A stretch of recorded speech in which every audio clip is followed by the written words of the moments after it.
Well, hello, boys and girls. It's when we feel like 8 o'clock. I'm here with Ranj again from Captain Comparison. Everybody say hi to Ranj. Hello. Hi guys. Hi guys. Yay. Yeah. Maybe we'll get your daughter. We'll throw some pearls at the end of this video. That would Oh, be maybe. awesome. She's really good. She can throw pearls at the end of the video. At the end. Okay. So we did the New York Rangers and it was great. I liked it. Oh, it's fun. It's good. That's why I'm asked to do another one. Yes, it's one of the funnest in the land, I like to say.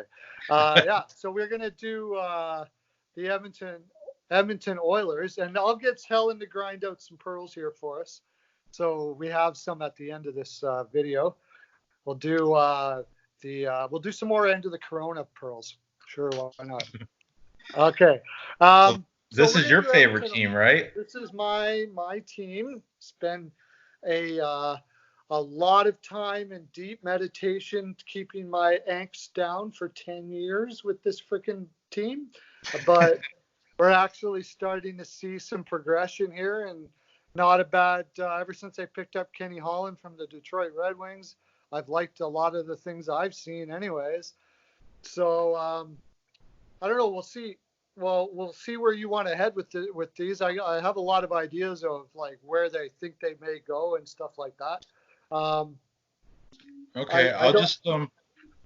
I'll just mention people whose contracts are going to be up in 2020, and then you tell me if they're worth keeping or if you think they're going to get rid of them. Or Sure. okay, we'll go from that route. Like forwards, we have first one on the list, Tyler Ennis. Tyler Ennis. Yeah. Sorry. Tyler Ennis. Wasn't he just? Didn't he just come during the last trade season? Trade Like deadline. the Yeah. trade deadline. Yeah, they picked him up from Ottawa, and Tyler Ennis. He when he was younger, he was just a fantastic player, and he still is. But he's gone through a lot of injuries, so he can't play a lot of minutes now, and maybe not even a full season. But I really love him, and I have a feeling that they're going to give him another like 800,000, like they just did. When he's feeling good and he can go, he can play in your top two lines. He can play in your bottom lines. He'll play his balls off. That's the thing. Like he's going to give you everything he's freaking got. It's like this could be his last game. That's the way he plays. So I have a feeling they might give him a little bit. If they can find the room for him, I think they'll keep him. And then he came over with Athanasiou from right. They came over same time. Same time, different teams, different trades. Yeah. Right. Yeah. But he came over the same time. And the Athanasiou, his contracts, he's a restricted free agent in 2022. And they're paying him $3 million. Yeah. What do you think is going to happen there? He's a speedster, right? He's pretty quick. He's crazy fast, and everybody was very excited because he's got the type of speed that can keep up with McDavid. The problem is he doesn't have the type of conditioning to do it through a whole game, and that's been the blight on him for his whole young career so far. If they can find a way, like if I'm a general manager here, I'm like, this is the deal. We may give you a contract, but we're going to have a trainer basically follow you everywhere except your bed. And you are going to do it. Otherwise, we're probably going to cut you loose. He's a restricted free agent, so they would have to give him a qualifying offer and then maybe try to trade him at the deadline or whatever, or don't give him a qualifying offer and he becomes a free agent. They could go any little way here.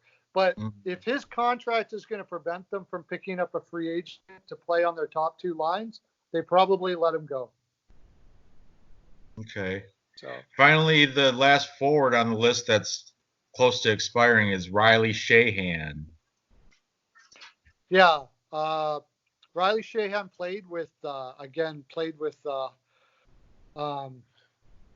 his name just left me now all of a sudden. Holland. Played with Holland in Detroit as well. He likes to get guys that he knows. Kenny Holland does. He's a good fourth line guy. solid defensive player, very good on the penalty kill, but isn't going to give you much offense.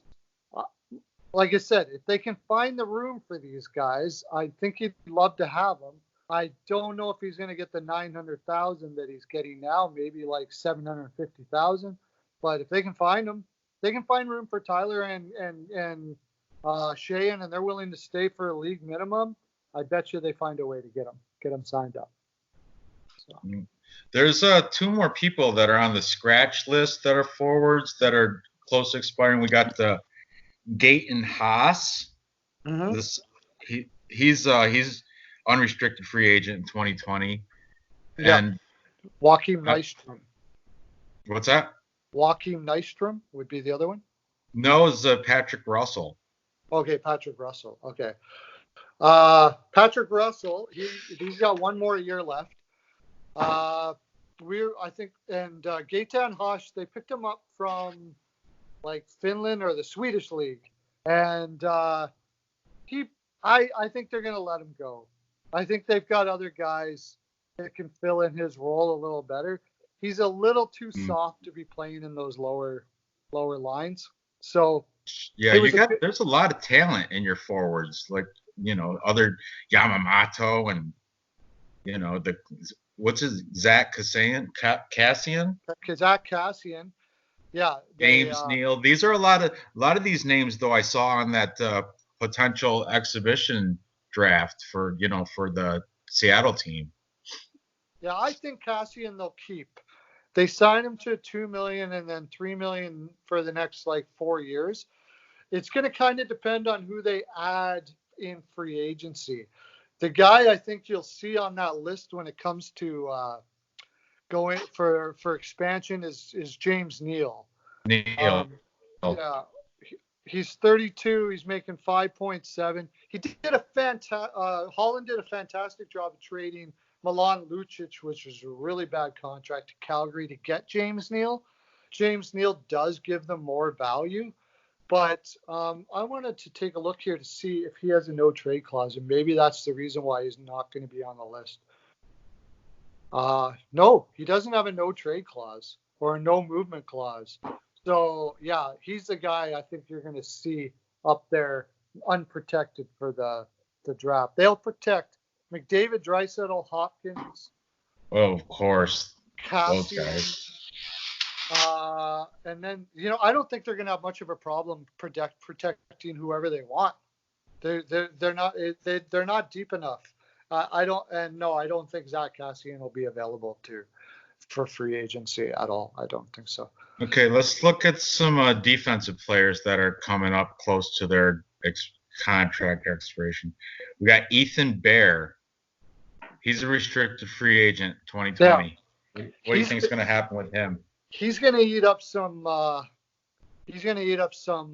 cap room for sure. They were playing him in the top 2 as a 22-year-old.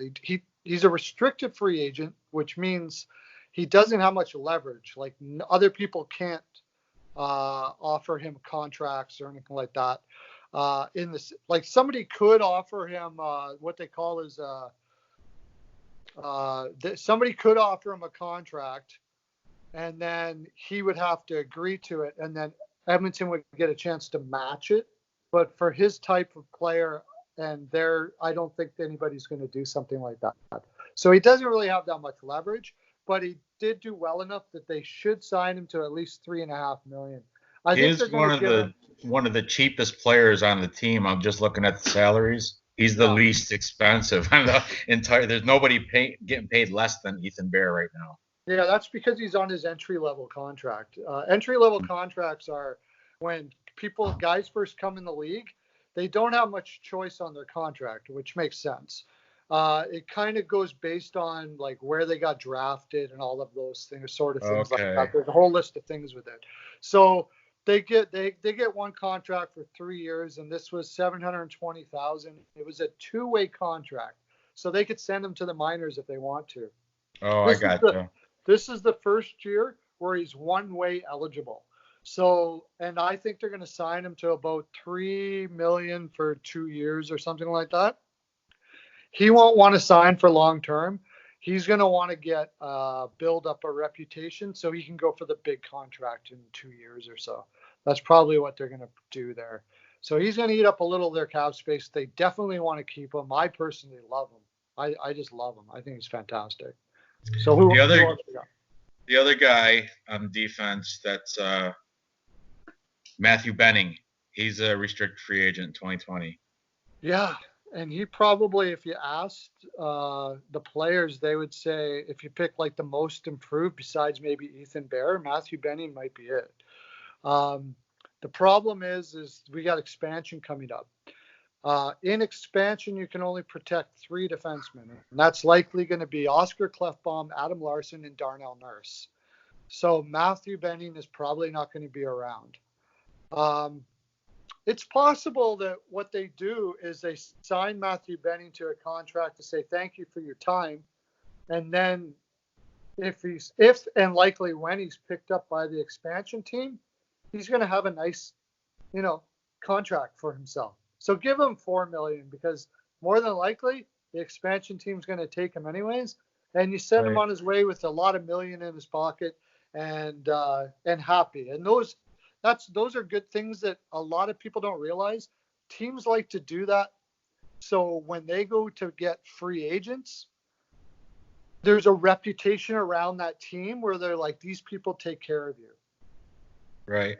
So anytime you can do that, it's good. And I think that's likely what they'll do. They'll sign him till about $4.5 million, and people will say, "Oh, that's a lot for Matthew Benning." But they know that he's likely going to get picked up by the expansion team. So. And finally, the 38-year-old Mike Smith, the goalie, he's unrestricted free agent 2020. Yeah, you also got Mike Green there too. Mike Green. He's on the scratch list. Yeah. I'll go with Mike Smith since you brought it up. They signed him for $2 million last year. He did well for a 38-year-old backup. He didn't do bad at all. The problem is I think they could be tight for signing a backup. So if Mike Smith wants to stay, I think he's going to have to take less this time, maybe $1 million. Well, you said they got plenty of cap room, right? Like, what did you say, 13 million? Well, when you sign, they're going to have plenty of cap room if they don't sign another winger, but I think they want to get another winger, right? So they want to save as much room as possible to go on the free agent market and pick up somebody like Hoffman or Toffoli if they can, or somebody to play with McDavid in the top 6. Their top 6 is less than stellar, really. As far as once you get past McDavid, Draisaitl. Well, you got Nugent Hopkins. And Nugent Hopkins. Then you've got James Neal. That's very expensive. He's okay. Andreas Athanasiou. Zach Kassian really shouldn't be playing in your top 6, and he does. So Josh Archibald has played a lot in the top 6. He shouldn't be playing in the top 6. So yeah, it's Juhar Khaira. We didn't really bring him up. You can take or leave him. Maybe trade him off to get some more room. You really want a better winger than what they've got for for McDavid and Draisaitl. It would be optimum if they could find somebody like Yamamoto. He's decent. There you go. Sorry. There you go. That's a very good point. Yamamoto was what saved them last year. Another guy like Yamamoto, at least one more guy like Yamamoto with that kind of talent, and that team is a contender next year.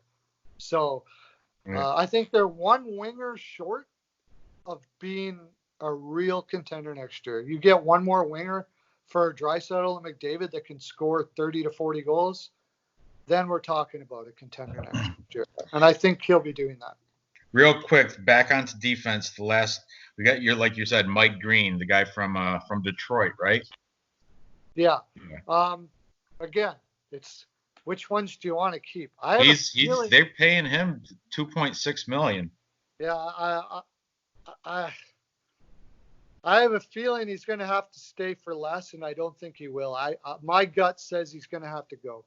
He's going to probably find somebody out there that'll pay him about the same at one more year.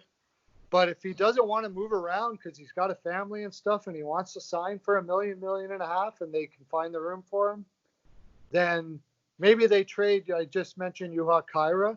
They don't really need him. He could probably do well for a lot of teams out there. They could trade him for a mid-round draft pick and sign Mike Green up for the same amount of money. If he's willing to do that, maybe great. He's made a lot of money in his career. You know, money's not everything. Right. If you don't want to move around, he started in Washington, then he went to Detroit. Now he's in Edmonton. He's got a family. He knows Kenny Holland because they played together. So in his mind, he might like, why would I roll the dice and go to some situation where it might not be good for me when I know what I got here? So he may sign for 1.2. If that's the case, yeah, keep him. He's a good. Here's a question for you. What's up with the non-rostered, the guys in the minors that have are they still hitting that salary cap? No, they don't work against the salary cap except for one guy they have down there. Because they have like Marcus Granlund on that list, and also they have Brandon Manning, who's 2.25, 2.2 million. Yeah, he was. He's going to be a UFA next year. I was just curious. So the minors doesn't count against unless that. If they're on one-way contracts. If they're on one-way contracts, it counts, but it's at a reduced rate. So Marcus Granlund's 1.3 in the minors, but I think the actual cap hit is like 350,000 or something like that. So they got to pay him the full amount, but it doesn't work. Speaking of the Oilers today, I read today, Colby Cave, he had brain bleeding. Oh no. Yeah, this is today. This happened. I don't know why it just came to me because he's on that non-roster minor list. But Colby Cave had a bleeding from the brain. They put him in an induced coma this morning. Oh my God. Yeah. After this video, you should check it out. There's an article on it. Wow. I forgot all about that till I just saw his name on that list. Yeah. Oh my gosh. He's a guy that bounced up and down. He can skate. He doesn't have much puck skill, but he's a good fourth liner. That's terrible. That's terrible. I'll have to check that out. Jeez. Yeah, definitely. So, yeah, talking about the minors, we'll do that real quick. They got some guys in the minors that, like the guy we didn't mention and maybe could change a lot of things. If they decide to have Evan Bouchard play full-time next year, he was their first-round pick 2 or 3 years ago. And he's on the exempt list for the draft for that Seattle thing. Exempt, yeah. Anybody him and Philip Broberg are both exempt from the draft. Yeah, Broberg is their last year's first-round pick. Yeah. But Evan Bouchard could play next year, and that will change a lot. If he's able to play, then they can lose a player or two to free up some more room, possibly. But that'll be hard. He's going to have a hard time finding a place. If he's going to play next year, Mike Green's probably not back. Because they can play him at $750,000. So, but besides that, I don't see William Lagesson played a little bit this year. He's a restricted free agent. I think they're going to let him go. He doesn't look like he's a fit for this team. Tyler Benson, he was a first round pick about 2015 or 16, I want to say, and he's gone through some serious injury problems. He's worked his way back, but it's dicey whether he's going to have an NHL career. But honestly, they really don't have anybody in the minor league system that's ready to step up, except for Colby Cave. And you just mentioned that that's likely not going to happen. Yeah, I don't know all the details, but yeah, I remember seeing an article this morning about him had bleeding from the brain. Yeah. Put into a induced coma. So, anyways, I think they're going to go down the free agent market this year. They'll be looking for a winger. It's all going to be based on, like, what's Tyler Toffoli going to get? Somebody's probably going to offer him 6.5. That's probably too rich for them. But a guy like Vladislav Nemeshnikov in Colorado, he made $4 million last year. They could probably get him for about the same amount. and he's got the type of skill that they can play with McDavid and stuff. Colorado picked him up from Ottawa. He went and played with McKinnon in Colorado and looked really good. So okay. he could play with a guy. If he can play with McKinnon, he can probably play with McDavid. Same kind of style. So I could see him going after some players like that, and maybe Eric Holla played for Florida. He can play wing, generally a third line center, but he can play wing. You might be able to get him for $3 million. If they could pick up one or two guys like that can put in 25 goals, 30 goals, a lot of depth in their lineup, they're a contender next year. I do believe that. So I think that's likely what they're going to do, and that's going to be their main focus for next year. So, well, that's probably our full 42, I would have to say. Yeah. Since your daughter's there, I'd like to send some pearls out to the world. You gonna throw some pearls, Nora? Yeah, ready? Doing the furlough dance. Hey, She's doing the furlough dance. Get ready to catch them. Let's kill the Corona pearls. Here we go.